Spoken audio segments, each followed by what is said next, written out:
Hi every one. എല്ലാവർക്കും സുഖാണോ? എന്താണ് നിങ്ങളുടെ വിശേഷങ്ങളൊക്കെ? നിങ്ങൾക്ക് സംസാരിക്കാം കേട്ടോ. നിങ്ങളുടെ അൺമ്യൂട്ട് ചെയ്തിട്ട് സംസാരിക്കാം. എന്തെങ്കിലും സംശയങ്ങളൊക്കെ ഉണ്ടെങ്കിൽ ചോദിക്കാം. കാരണം നമ്മളിപ്പോ ഇന്ന് വെച്ചിട്ടുള്ളത് ഇനിയഗ്രാം, നമ്മള് ഗ്രൂപ്പിൽ ഒരുപാട് ദിവസമായിട്ടല്ലേ ഇനിയഗ്രാം വർക്ക്ഷോപ്പ് എന്ന് പറഞ്ഞിട്ട് സെൻഡ് ചെയ്യുന്നുണ്ട്. ചില ആളുകള് പേഴ്സണലായിട്ട് വന്ന് കുറെ സംശയങ്ങൾ ചോദിച്ചു. എന്താണ് ആ ഒരു പേര് സുപരിചിതം അല്ലാത്തതുകൊണ്ട് കേട്ടോ. കുറെ ആൾക്കാർ നമ്മള് അല്ലെ ടെലിഗ്രാം കേട്ടിട്ട് നമ്മുടെ അതേപോലെ ഇൻസ്റ്റാഗ്രാം ഒക്കെ ഇപ്പോ ട്രെൻഡിങ് ആയി നിൽക്കുന്ന ഒരു സമയം അല്ലെ. പക്ഷെ നമ്മള് കേൾക്കാത്തൊരു പേര് ഇനിയഗ്രാം അല്ലെ. ചില ആളുകളൊക്കെ കേട്ടിട്ടുണ്ടാവും, പലരും കേട്ടിട്ടുണ്ടാവുകയില്ല അല്ലെ. അപ്പൊ നമ്മൾ എന്താണെന്നുള്ളത് നമുക്ക് അതൊന്ന് നോക്കാം അല്ലെ. ജസ്റ്റ് ഒരുപാട് കാലായിട്ട് നിങ്ങൾക്ക് എന്തെങ്കിലും സംസാരിക്കാനുണ്ടെങ്കിൽ കുറച്ച് ആളുകൾ സംസാരിച്ചിട്ടോ സംശയങ്ങൾ ചോദിച്ചിട്ടോ വേണമെങ്കിൽ തുടങ്ങാം കേട്ടോ. എല്ലാവർക്കും കേൾക്കാൻ പറ്റുന്നുണ്ടോ?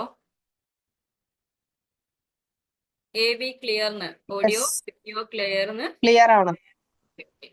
നിങ്ങൾക്ക് ചാറ്റ് ബോക്സിൽ എ വി ക്ലിയർന്ന് അടിച്ചാൽ മതി കേട്ടോ. നമ്മൾ ചോദിക്കുന്ന സമയത്ത് റെസ്പോണ്ട് ചെയ്യാൻ പറ്റാത്തവർക്ക്, സംസാരിച്ചുകൊണ്ട് റെസ്പോണ്ട് ചെയ്യാൻ പറ്റാത്ത ആളുകൾക്ക് എ വി ക്ലിയർന്ന് അടിച്ചാൽ മതി കേട്ടോ. രണ്ടും ക്ലിയർ ആവുമ്പോൾ ഓഡിയോ വീഡിയോ ക്ലിയർ എന്നുള്ളതാണ് കേട്ടോ. അതേപോലെ നിങ്ങൾക്ക് ആർക്കെങ്കിലും എന്തെങ്കിലും സംശയം വരികയാണെങ്കിൽ ഹാൻഡ് റൈസ് ചെയ്യാം, ചോദിക്കാം. നമ്മൾ ഇനിയഗ്രാം വർക്ക്ഷോപ്പിനെ കുറിച്ച് പറയുമ്പോൾ, ഇനിയഗ്രാം എന്ന് പറഞ്ഞാൽ ഒരു പേഴ്സണാലിറ്റി, നമ്മളെ ഒരു പേഴ്സണാലിറ്റി മനസ്സിലാക്കാൻ വേണ്ടിയിട്ടുള്ള ഒരു ടൂളാണ്. നമ്മൾ സൈക്കോളജിയിൽ ഒരുപാട് ടൂൾസ് ഉപയോഗിക്കുന്നുണ്ട്, ഓരോ കാര്യങ്ങളും പഠിക്കാനും അതേപോലെ നമുക്ക് തന്നെ നമ്മളെ മനസ്സിലാക്കാന്. അതേപോലെ നമ്മളെ അടുത്ത് ക്ലയൻസ് കാര്യങ്ങൾ വരുമ്പോൾ അവരുടെ ഒരു പേഴ്സണാലിറ്റി നമുക്കറിയാനും അവരെ കുറിച്ച് മനസ്സിലാക്കാനും ഒക്കെ സൈക്കോളജിസ്റ്റുകളും അതേപോലെ നമ്മുടെ കൗൺസിലേഴ്സും അങ്ങനെ ആ ഒരു മേഖലയിൽ വർക്ക് ചെയ്യുന്ന ഒരുപാട് ആളുകൾ ഉപയോഗിക്കുന്ന ഒരുപാട് ടൂളുകൾ ഉണ്ട്. അതിൽപ്പെട്ട ഒരു ടൂള് ആണ് ഇനിയഗ്രാം എന്ന് പറയുന്നത്. ഒരു നമുക്ക് തന്നെ ഉപയോഗിക്കാനും കൂടി പറ്റുന്ന ഒരു ടൂളാണ് ഇനിയഗ്രാം. എങ്കിലും ഇത് കുറച്ച് വാസ്റ്റ് ആണ്, അതായത് കുറച്ചും കൂടി ഒരു ഒന്നും കൂടി മനസ്സിലാക്കി എടുക്കാൻ കുറച്ച് ബുദ്ധിമുട്ടാണ്. നിങ്ങൾ കണ്ടിട്ടുണ്ടോ ആ ഒരു പിക്ചർ? കണ്ടില്ലേ ഇനിയഗ്രാമിന്റെ? ഇത് ചെയ്ത സമയത്ത് നിങ്ങൾക്ക് ഗ്രൂപ്പിലൊക്കെ മെസ്സേജ് കിട്ടിയ സമയത്ത് അതിന്റെ ഒരു ഒരു ഫോട്ടോ, അതായത് അതിന്റെ ഒരു ലോഗോ മോഡലുള്ള ഒരു ഫോട്ടോ കണ്ടിട്ടുണ്ടാവും അല്ലെ? നിങ്ങൾ എല്ലാരും കണ്ടിരുന്നു? ഇപ്പൊ നമ്മുടെ സ്ക്രീന് കാണാൻ പറ്റുന്നുണ്ടോ? സ്ക്രീന് കാണാൻ പറ്റുന്നുണ്ടോ? ഇതേപോലെ സ്ക്രീനിലുള്ളത് കാണുന്നുണ്ടോ നിങ്ങൾ എല്ലാരും? ആരെങ്കിലും ഒന്ന് മൈക്ക് ഓൺ ചെയ്തിട്ട് ഉണ്ടെങ്കിൽ ഉണ്ട് എന്ന് പറഞ്ഞാല്. ആ, കാണാൻ പറ്റുന്നുണ്ട് കേട്ടോ. അപ്പൊ നിങ്ങളുടെ ആ ഈ ഒരു ഫോട്ടോ തന്നെ നമുക്ക് ഒരുപാട് കൺഫ്യൂഷൻ ഉണ്ടാക്കുന്നുണ്ട് അല്ലെ. കുറച്ച് നമ്പേഴ്സ് ഉണ്ട്, അതേപോലെ കുറച്ച് ത്രികോണങ്ങൾ വരുന്നുണ്ട്, ഒരു ഹെക്സഗൺ വരുന്നുണ്ട്. എന്താ ഇപ്പൊ ഇതില് എന്നുള്ള ഒരു സംശയം വരും അല്ലെ. ഈ ഓരോ നമ്പേഴ്സും ഓരോ ടൈപ്പ് പേഴ്സണാലിറ്റിനാണ് കാണിക്കുന്നത്. ഓരോ നമ്പേഴ്സും ഓരോ ടൈപ്പ് പേഴ്സണാലിറ്റിനെ കാണിക്കുന്നു. അതുപോലെ ഇത് തമ്മിലുള്ള കുറച്ച് ബന്ധങ്ങളും അതേപോലെ നമ്മൾക്ക് ഈ പേഴ്സണാലിറ്റി ടൈപ്പുകളെ എങ്ങനെ ഉപയോഗപ്പെടുത്താം എന്നും ഉള്ളതാണ് ഈ ഒരു പിക്ചറിൽ കാണിക്കുന്നത്. അത് ഒരു മണിക്കൂർ കൊണ്ടോ ഒരു ഓറിയന്റേഷൻ ക്ലാസ് കൊണ്ടോ പറഞ്ഞാൽ തീരുന്നതല്ല. അതേപോലെ നമ്മൾ മനസ്സിലാക്കി കഴിഞ്ഞാൽ നമുക്ക് നമ്മളെ തന്നെ നന്നായിട്ട് മനസ്സിലാക്കാം. അതുപോലെ നമ്മളെ ചുറ്റുമുള്ള ആൾക്കാരെ ഏകദേശമൊക്കെ നമുക്ക് അവരെ അവരുടെ ക്യാരക്ടറിലൂടെ നമുക്ക് സ്വഭാവം എന്ന് പറയില്ലേ, നമ്മള് സ്വഭാവം എന്ന് പറഞ്ഞാൽ എന്താ? സ്വന്തത്തിന്റെ ഭാവം. അപ്പൊ അവരുടെ ഭാവത്തിൽ നിന്നും കുറെയൊക്കെ നമുക്ക് സ്വഭാവം മനസ്സിലാക്കി എടുക്കാൻ പറ്റും. അപ്പൊ ആ രൂപത്തിൽ നമുക്ക് അവരെ മനസ്സിലാക്കാനും കൂടി ഈ ഒരു ഇനിയഗ്രാം എന്ന് പറയുന്ന ടൂള് സഹായിക്കുന്നുണ്ട്. അപ്പോ നമ്മൾ എന്താണ് ചെയ്യുന്നത്? നമുക്ക് നമ്മളെ മനസ്സിലാക്കാൻ പറ്റും. അതൊരു പ്ലസ് പോയിന്റ് ആണ് അല്ലേ? അല്ലേ? എത്ര എത്ര നമ്മള് എപ്പോഴും ഇപ്പൊ സംഭവിക്കുന്ന ഒരു കാര്യം, മുന്നോട്ട് നമ്മുടെ ജീവിതത്തിൽ ഏത് സ്ഥലത്തേക്ക് പോകാനും ഈസി ആയി മാറിയിരിക്കുകയാണ് ലോകം അല്ലേ. ലോകം ശരിക്കും അത്രയ്ക്കും ഈസി ആയിട്ട് മാറിയിരിക്കുകയാണ്. പണ്ടത്തെ നോക്കുകയാണെങ്കിൽ കാൽനടയായിട്ട് പോയിട്ടുണ്ട്. ആ, ഓരോരുത്തരും പല രീതിയിൽ അല്ലേ. യാത്രാ മാർഗങ്ങളൊക്കെ വളരെ ക്ലേശകരമായിരുന്നു. അന്നൊക്കെ ഉള്ളവര് യാത്ര പോയവരെ കുറെ കഴിയുമ്പോൾ കാണാതിരിക്കുമ്പോൾ മരിച്ചു എന്ന് വിചാരിക്കും. ചിലര് തിരിച്ചു വരും, ചിലര് തിരിച്ചു വരില്ല. ആ രൂപത്തിലുള്ള യാത്രകൾ വരെ നടന്നിരുന്നു. പക്ഷെ ഇപ്പോ നമുക്ക് എത്ര ദൂരം വേണമെങ്കിലും ഫ്ലൈറ്റും ഒക്കെ ഉള്ളത് കൊണ്ട് തന്നെ, ഫ്ലൈറ്റ് ഒക്കെ പറയുന്നതിലും റോക്കറ്റ് ഒക്കെ വെച്ചിട്ട് നമ്മൾ എവിടെയൊക്കെ പോണല്ലേ.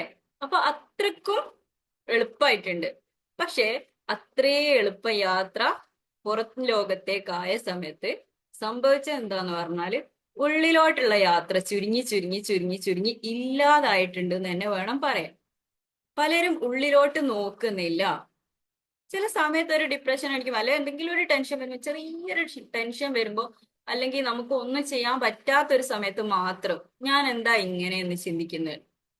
എന്നാലോ അതിൽ നിന്നും ചെറിയൊരു റിക്കവർ കിട്ടി, ഒരു ആശ്വാസം കിട്ടി. റിക്കവർ ഹീലിംഗ് എന്നൊന്നും പറയാൻ പറ്റില്ല. ഒരു ചെറിയൊരു ആശ്വാസം കിട്ടുമ്പോഴേക്കും നമ്മൾ അത് മറന്നു. ഞാൻ ഇങ്ങനെയായിരുന്നു പെരുമാറിയെന്ന് മറന്നു, എന്തിനാ പെരുമാറിയെന്ന് മറന്നു, ഒക്കെ മറന്നു. പിന്നെയും നമ്മൾ അതേ പാറ്റേണിൽ ഇങ്ങനെ തുടർന്നുകൊണ്ട് പോവാണ് അല്ലേ. അപ്പൊ നമ്മൾ എന്താ ചെയ്യേണ്ടത്? നമുക്ക് ചേഞ്ച് വരുത്തണം. കുറച്ചെങ്കിലും ചേഞ്ച് വരുത്തണം. നമ്മൾ ഉള്ളിലോട്ട് നോക്കണം. നമ്മൾ ഇതിൽ ഏതാണ് നമ്മൾ ഒരു പേഴ്സണാലിറ്റി ടെസ്റ്റ് നിങ്ങൾക്ക് തരും. ആ ടെസ്റ്റില് ഓരോ ചോദ്യങ്ങൾക്കും ഉത്തരം നമ്മളെ മനസ്സിലാക്കി, നമ്മൾ ഉത്തരം അടയാളപ്പെടുത്തി, നിങ്ങൾ IQ ടെസ്റ്റ് കാര്യങ്ങളൊക്കെ കേട്ടിട്ടില്ലേ? അതുപോലെ നമ്മുടെ സൈക്കോളജിയിൽ പേപ്പർ പെൻസിൽ ടെസ്റ്റ് എന്ന് പറയുന്ന ഒരുപാട് ടെസ്റ്റുകളുണ്ട്. ഇത് പേപ്പറിൽ നമ്മൾ ടിക്ക് ചെയ്ത് ചെയ്യുന്ന ഒരു ടെസ്റ്റാണ്. പക്ഷെ നിങ്ങളുടെ എളുപ്പത്തിന് വേണ്ടിയിട്ട് അതിന് നമ്മൾ ഒരു ഡിജിറ്റൽ ഫോമിലേക്ക് മാറ്റിയിട്ടുണ്ട്. ഗൂഗിൾ ഫോമിലൊക്കെ എക്സാം ഒക്കെ അറ്റൻഡ് ചെയ്യലില്ലേ, ആ മോഡലിലേക്ക് ഞങ്ങൾ മാറ്റിയിട്ടുണ്ട്. അപ്പൊ നിങ്ങൾക്ക് അത് ഉപയോഗിക്കാനും എളുപ്പമാണ്. പേപ്പർ പെൻസിൽ ടെസ്റ്റ് ആണ് സാധാരണ ഇനിഗ്രാമിന്റെ ടെസ്റ്റ് ഉണ്ടാവുക. അത് നമ്മുടെ വർക്ക്ഷോപ്പിന്റെ ഭാഗമായിട്ട് നമ്മൾ അതിനെ ഡിജിറ്റലൈസ് ചെയ്തിട്ടുണ്ട്. അത് നിങ്ങൾക്ക് ഉപയോഗിക്കാം. അങ്ങനെ എളുപ്പമായിട്ട് നിങ്ങൾക്ക് നിങ്ങളെ മനസ്സിലാക്കാം. അതേപോലെ നമ്മളെ വർക്ക്ഷോപ്പിന്റെ ഭാഗമായിട്ട് എന്ത് ചെയ്യും, അത് വിശദമായിട്ട് എങ്ങനെയാണ് ഉപയോഗിക്കേണ്ടതെന്ന് പറഞ്ഞുതരും. പിന്നെ നിങ്ങൾക്ക് ഓരോ ടൈപ്പിനെ കുറിച്ചും 9 ടൈപ്പാണുള്ളത്. ഇത് വളരെ പുരാതനമായിട്ട് കാലം മുതലേ ഉപയോഗിച്ച് വരുന്ന ഒരു ടൂളാണ് കേട്ടോ. ഇത് പെട്ടെന്ന് മോഡേണൈസ് ചെയ്ത് ഉണ്ടായതാണെന്നോ ഇന്നലെ പൊട്ടിപ്പുറപ്പ് അങ്ങനെ വിചാരിക്കാനില്ല. ഒരുപാട് കാലം മുമ്പേ, കറക്റ്റ് ഉറവിടം പറയുന്നില്ല, കാരണം സൂഫികളിൽ നിന്നാണ്. അവരെ വെളിപ്പെടുത്താൻ ഇഷ്ടപ്പെടാത്ത കുറച്ച് ആളുകളായിരുന്നു. അവര് വാമൊഴിയായിട്ടും മറ്റുള്ളവർക്ക് പകർന്നു കൊടുത്തു. അത് അവര് സ്വീകരിച്ച്, അത്രയും നല്ലൊരു അറിവായതുകൊണ്ട് തന്നെ ഇത് തലമുറയായി കൈമാറി വന്നു. അതിനുശേഷം ഇപ്പം ഒരുപാട് റിസർച്ചുകളും കാര്യങ്ങളും ഒക്കെ ചെയ്യുന്നുണ്ട്. അതിനുശേഷം അതിലൊരുപാട് മോഡേണൈസ് ആയിട്ട് നമ്മൾ ഇപ്പോഴത്തെ കാലത്ത് എങ്ങനെ ഉപയോഗിക്കാന്നുള്ള രൂപത്തിൽ ഇങ്ങനെ അതിനെ ഡെവലപ്പ് ചെയ്ത് എല്ലാവരും ഉപയോഗിക്കുന്നുണ്ട്. നമ്മളുടെ അടുത്തേക്ക് എത്തിയപ്പോൾ നമ്മളും അതിനെ ഡിജിറ്റലൈസും കൂടി ചെയ്ത് ഒന്നും കൂടി ഉഷാറാക്കിയിട്ടുണ്ട്. അതേപോലെ ഓരോ ടൈപ്പിനെയും എത്രത്തോളം മാക്സിമം നിങ്ങൾക്ക് മനസ്സിലാക്കാൻ പറ്റുമോ അത്രയും ഡീപ്പായിട്ട് പറയുന്നുണ്ട്. പിന്നെ ഇതിന്റെ ഒരു ക്ലാസ് ഞാൻ അറ്റൻഡ് ചെയ്തിട്ടുള്ളത് ഡോക്ടർ വി മുഹമ്മദ് എന്ന് പറയുന്ന സാറിന്റെ അടുത്താണ്. സാർ അത്രയും ക്ലിയർ ആയിട്ട് ക്ലാസ് എടുക്കുന്ന ഒരാളാണ്. ഒരുപാട് വർഷത്തെ എക്സ്പീരിയൻസ് സൈക്കോളജിയിലുള്ള ഒരാളാണ്. പിന്നെ ഞാൻ ഉപയോഗിച്ചിട്ടുള്ളത് ദ വിസ്ഡം ഓഫ് ഇനിയഗ്രാം എന്ന് പറയുന്ന ഒരു ബുക്ക്. ഇത് അത്യാവശ്യം നല്ലൊരു ബുക്കാണ്. നിങ്ങൾ കാണുന്നുണ്ടോ? ബ്ലറാണോ? ജസ്റ്റ് ഇതിന്റെ കൂടെ സഹായത്തോടു കൂടിയാണ് ഞാൻ നിങ്ങൾക്ക് ക്ലാസ്സിന് വേണ്ടിയിട്ട് നമ്മളെ വർക്ക്ഷോപ്പ് നമ്മൾ ഡിസൈൻ ചെയ്തിട്ടുള്ളത്. പിന്നെ പറയുകയാണെങ്കിൽ ഈ ഓരോ ടൈപ്പിനെ കുറിച്ചും നമ്മൾ പറയുന്നത് അവരുടെ കോർ ക്യാരക്ടർ എന്തൊക്കെയാണെന്ന് പറയും. അവർക്ക് എന്തെല്ലാം ചിന്തകളിലും അവരുടെ ക്യാരക്ടർ നമുക്ക് മനസ്സിലാക്കാം. ഓക്കെ അല്ലേ മാം? ഓക്കെ അല്ലേ? നിങ്ങൾക്ക് കേൾക്കാൻ പറ്റുന്നില്ലേ? കേൾക്കാൻ പറ്റുന്നുണ്ട്. വീഡിയോ ക്ലിയർ ആണ് അല്ലേ? അപ്പൊ നമ്മൾ പറഞ്ഞുകൊണ്ടിരുന്നത് നമ്മൾ എന്തെല്ലാമാണ് പഠിക്കാൻ പോകുന്നത് എന്ന്, എങ്ങനെയാണ് ഇനിയഗ്രാം എന്നുള്ളതും ഏകദേശമൊക്കെ പറഞ്ഞു. ഇനി നമ്മൾ എന്തെല്ലാണ് പഠിക്കാൻ പോകുന്നത്, ഒരു കോർ ക്യാരക്ടറിസ്റ്റിക് എന്തൊക്കെയാണ് ക്യാരക്ടേഴ്സ് ആയിട്ട് വരുന്നത്, നമുക്ക് ഒബ്സർവ് ചെയ്യാൻ പറ്റുന്നതും നമുക്ക് ഉള്ളിൽ ചിന്തിച്ചാൽ മനസ്സിലാവുന്നതുമായിട്ടുള്ള കുറച്ച് ക്യാരക്ടേഴ്സ് ആണ് നമ്മൾ ആദ്യം ഡിസ്കസ് ചെയ്യാം. പിന്നെ നമ്മള് പെട്ടെന്ന് നമ്മൾ ഒരാളെ കുറിച്ച് പെട്ടെന്ന് തന്നെ നമുക്ക് മനസ്സിലാക്കി എടുക്കാൻ വേണ്ടിയിട്ട് ഒരു ID കാർഡ് പരിചയപ്പെടുത്തും. ഓരോരുത്തരുടെയും ഒരു ID കാർഡ് ഉണ്ടാക്കുകയാണെങ്കിൽ എങ്ങനെ ഉണ്ടാവും എന്നുള്ള രൂപത്തിൽ നമ്മൾ എന്ത് ചെയ്യും, ഒരു ID കാർഡ് പരിചയപ്പെടുത്തും. ആ ഒരു ID കാർഡ് കാണുന്നതോടുകൂടി തന്നെ ഓരോ പേഴ്സണാലിറ്റിന്റെയും ആ ഒരു കോറായിട്ട് കറക്റ്റ് നമ്മൾ ഈ ഒരു പേഴ്സണാലിറ്റി ആണെങ്കിൽ ഇങ്ങനെ ആയിരിക്കും എന്നുള്ള ആ ഒരു അവയർനെസ് നമുക്ക് കിട്ടും. പിന്നെ ഫേമസ് പേഴ്സണാലിറ്റീസ്, ഈ ഒരു ക്യാരക്ടേഴ്സിൽ നമുക്ക് എപ്പോഴും എന്താണ്, നമുക്ക് ഒരുപാട് നെഗറ്റീവോ പോസിറ്റീവോ എന്തായാലും നമ്മുടെ അതേപോലെയുള്ള ആളുകള് ജീവിച്ച് മരിച്ചിട്ടുണ്ടെന്നോ അല്ലെങ്കിൽ അവര് കുറെ നേടിയിട്ടുണ്ടെന്നോ ഒക്കെ മനസ്സിലാക്കുന്നത് നമുക്ക് ഭയങ്കര ഒരു സ്ട്രെങ്ത് ആണ് അല്ലേ. നമ്മളെ പോലെ കുറച്ച് ആളുകൾ ഉണ്ടായിരുന്നു എന്ന്. അപ്പൊ ഏകദേശം ആ ഒരു ക്യാരക്ടേഴ്സ് എല്ലാവരും വ്യത്യസ്തരാണ്, എങ്കിലും നമ്മുടെ ആ ഒരു ക്യാരക്ടർ ടൈപ്പിലുള്ള ആളുകള് ഉണ്ട് എന്നുള്ളത് അറിയുന്നതും അവരിൽ തന്നെ ഫേമസ് ആയിട്ടുള്ള ആളുകൾ ഉണ്ട് എന്ന് അറിയുന്നതും നമുക്കൊരു സ്ട്രെങ്ത് ആണ്. അപ്പൊ ആ രൂപത്തില് ഓരോ വിഭാഗത്തിലും പെടുന്ന പേഴ്സണാലിറ്റികളെ, അതായത് ഫേമസ് പേഴ്സണാലിറ്റീസ് ആയിട്ടുള്ള ആൾക്കാരെ നമ്മൾ പരിചയപ്പെടുത്തും. പിന്നെ ഈ ഓരോ ടൈപ്പിലുള്ള ആളുകൾക്ക് ഏറ്റവും അനുയോജ്യമായിട്ടുള്ള കരിയേഴ്സ് നമ്മൾ പരിചയപ്പെടുത്തും. പിന്നെ നമ്മൾ ചൈൽഡ്ഹുഡിൽ എന്തുകൊണ്ടായിരിക്കാം നമ്മൾ ഈ രൂപത്തിലൊക്കെ പെരുമാറുന്നത് എന്നുള്ള രീതിയിൽ നമ്മൾ TA പറയലുണ്ട്, ട്രാൻസാക്ഷണൽ അനാലിസിസ് എന്ന് പറയുന്നത്. അതിലൊക്കെ നമുക്ക് ഓരോരുത്തരും ഒരു 3 വയസ്സ് 4 വയസ്സിന്റെ ഇടയിൽ നമ്മൾ സ്ക്രിപ്റ്റ് രൂപപ്പെടുന്നുണ്ടെന്നാ പറയുന്നത്. അതിനുശേഷം ആ ഒരു സ്ക്രിപ്റ്റിനനുസരിച്ചാണ് നമ്മുടെ ജീവിതം. അതേപോലെ നമ്മൾ ഇനിയഗ്രാമിലൂടെ പോകുമ്പോൾ ചൈൽഡ്ഹുഡിൽ നമുക്ക് എന്താ കിട്ടിയിട്ടുള്ളത്, നമുക്ക് കിട്ടിയിട്ടുള്ള മെസ്സേജ് എന്താണ്, നമ്മൾ എന്തുകൊണ്ടാണ് ഇങ്ങനെ ആയിട്ടുള്ളത്, അങ്ങനെ ഒരു ചെറിയ പാറ്റേണിലൂടെയും നമ്മൾ കടന്നു പോകും. എന്തുകൊണ്ടായിരിക്കാം എന്നുള്ള രൂപത്തിൽ നമ്മൾ പറയും. പിന്നെ നമ്മൾ പറയുകയാണെങ്കിൽ ഹെൽത്തി ടൈപ്പ്, എല്ലാത്തിലും നമുക്ക് നോക്കുകയാണെങ്കിൽ ഒരേ ക്യാരക്ടേഴ്സ് തന്നെ തോന്നാം. ഹെൽപ്പ് ചെയ്യുന്ന കുറച്ച് ആൾക്കാരുണ്ടെങ്കിൽ ചില ആളുകളുടെ ഹെൽപ്പ് നമുക്ക് ഒരുപാട് ഉപകാരപ്പെടുന്നുണ്ടെങ്കിൽ മറ്റു ചിലരുടെ ഹെൽപ്പ് തന്നെ ആയിരിക്കും നമുക്ക് ബുദ്ധിമുട്ടായിട്ട് മാറുക അല്ലെ. അപ്പൊ ആ രൂപത്തില് ഓരോ കാര്യത്തിനും നല്ല കാര്യം, ഒരു കാര്യത്തിന് തന്നെ 2 വശങ്ങൾ ഉണ്ടാവാം. അപ്പൊ ഇതേപോലെ തന്നെ ഈ പേഴ്സണാലിറ്റികൾക്കും നമുക്ക് എന്ത് ചെയ്യാൻ പറ്റും, അവരുടെ പീക്ക് ആയിട്ടുള്ള പോസിറ്റീവ് ക്യാരക്ടേഴ്സും കാണാൻ പറ്റും, അവർക്കുള്ള നെഗറ്റീവ് ക്യാരക്ടേഴ്സും നമുക്ക് കാണാൻ പറ്റും. അതേപോലെ ഒരു ആവറേജ് ലെവലില് ഇവര് എന്തെല്ലാം സ്വഭാവങ്ങളാണ് കാണിക്കുക എന്നുള്ളതും നമ്മളിവിടെ ഡീപ്പായിട്ട് തന്നെ ചർച്ച ചെയ്യുന്നുണ്ട്. പിന്നെ അവരുടെ അറ്റ് ദെയർ ബെസ്റ്റ്, അവരിൽ എന്തിലൊക്കെ അവർക്ക് തിളങ്ങാൻ പറ്റും അത് നമ്മൾ ചർച്ച ചെയ്യും. അതേപോലെ അറ്റ് ദെയർ വേസ്റ്റ്, അവര് നശിക്കുകയാണെങ്കിൽ അല്ലെങ്കിൽ അവര് ഒരു താഴെക്കിടയിലേക്ക് പോവുകയാണെങ്കിൽ അവരുടെ ആ ഒരു സ്ട്രെങ്ത് കുറഞ്ഞ് കുറഞ്ഞ് എത്രത്തോളം താഴാൻ പറ്റും എന്നുള്ളതും നമുക്ക് കാണിച്ചു തരാൻ പറ്റും. പിന്നെ നമ്മൾ നോക്കുന്നത് അവരുടെ കീ മോട്ടിവേഷൻസ്. നമ്മൾ പറയാറുണ്ട് ഈ നമുക്ക് ഉള്ളിലോട്ട് നോക്കുമ്പോൾ നമ്മൾ ശ്രദ്ധിക്കുന്ന കുറച്ച് കാര്യങ്ങളാണ് നമ്മൾ എന്തുകൊണ്ടാണ് ഇങ്ങനെ ആയത് എന്നുള്ള രീതിയിൽ പറയില്ലേ. ഒരു പീപ്പിൾ പ്ലീസർ ഉണ്ടെന്ന് വിചാരിക്കുക. പീപ്പിൾ പ്ലീസർ എന്ന് പറയുമ്പോൾ നമ്മള് ഒരാള് നല്ലത് പറയട്ടെ എന്ന് വിചാരിച്ചിട്ട് നല്ല കാര്യങ്ങൾ ചെയ്യുന്ന ആളുകളാണ് പീപ്പിൾ പ്ലീസർ എന്ന് പറയുന്നത്.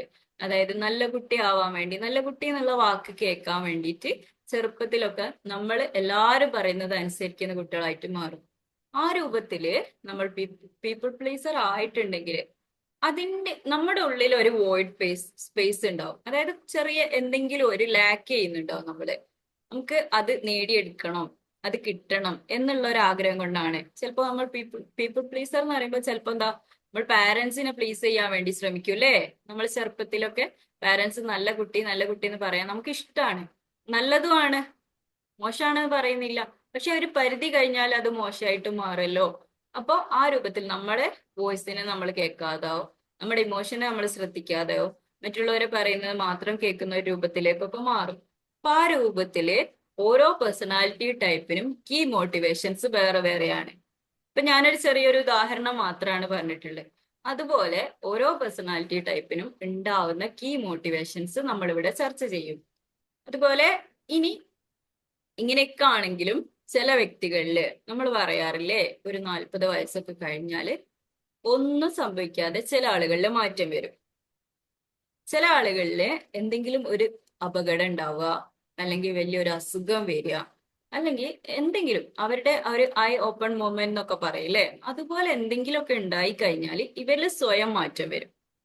അങ്ങനെ ഒരാള് ഓരോ ടൈപ്പിലും ഉള്ള ആളുകള് കൺവേർഷനിലേക്ക് വരികയാണ്, സ്വയം മാറുകയാണെങ്കിൽ അവരിൽ സ്വയം ഉണ്ടായി വരുന്ന ക്യാരക്ടേഴ്സ് എന്താണ്, അവരിൽ എന്തൊക്കെ ഉണ്ടായി വരും പോസിറ്റീവായിട്ട് സ്വയം. ഉണ്ടായി വരും. അതും നമ്മളിവിടെ ചർച്ച ചെയ്യും.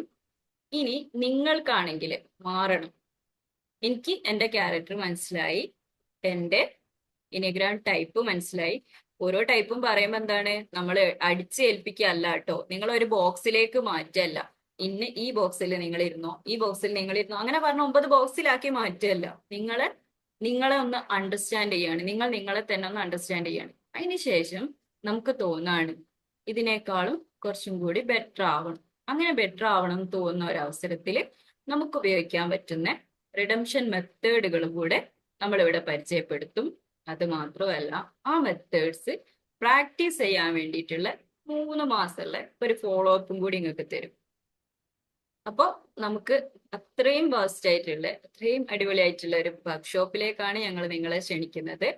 താല്പര്യമുള്ള എല്ലാവർക്കും ജോയിൻ ചെയ്യാം.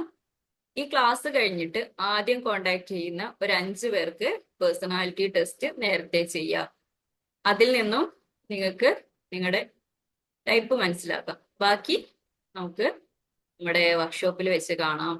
അതേപോലെ നിങ്ങൾക്ക് എന്തെങ്കിലും ഇപ്പൊ സംശയം ഉണ്ടെങ്കിൽ അത് ഇപ്പൊ ഇത്രയും നേരം പറഞ്ഞതിലുള്ള സംശയങ്ങൾ നിങ്ങൾക്ക് ചോദിക്കാം. അതിനുള്ള അവസരം.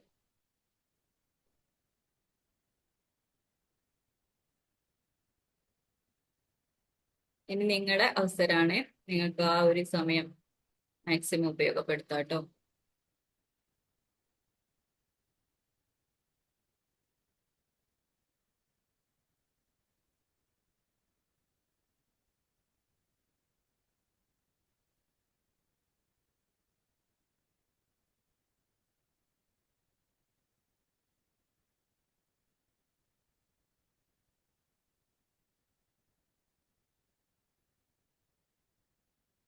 ആർക്കും സംശയങ്ങളൊന്നുമില്ലേ?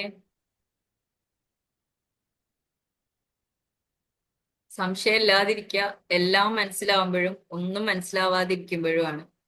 ഇപ്പൊ എന്താ ഞാൻ മനസ്സിലാക്കണ്ടേ? പറഞ്ഞതൊക്കെ മനസ്സിലായി എന്നാണോ, അല്ലെങ്കിൽ ഒന്നും മനസ്സിലായില്ല എന്നാണോ? പറഞ്ഞത് മനസ്സിലായിട്ടുണ്ടാവുന്നായിരിക്കാം അല്ലേ? കമന്റ് ബോക്സ് എങ്കിലും യൂസ് ചെയ്യട്ടോ, സംസാരിക്കാൻ പറ്റാത്തവര്.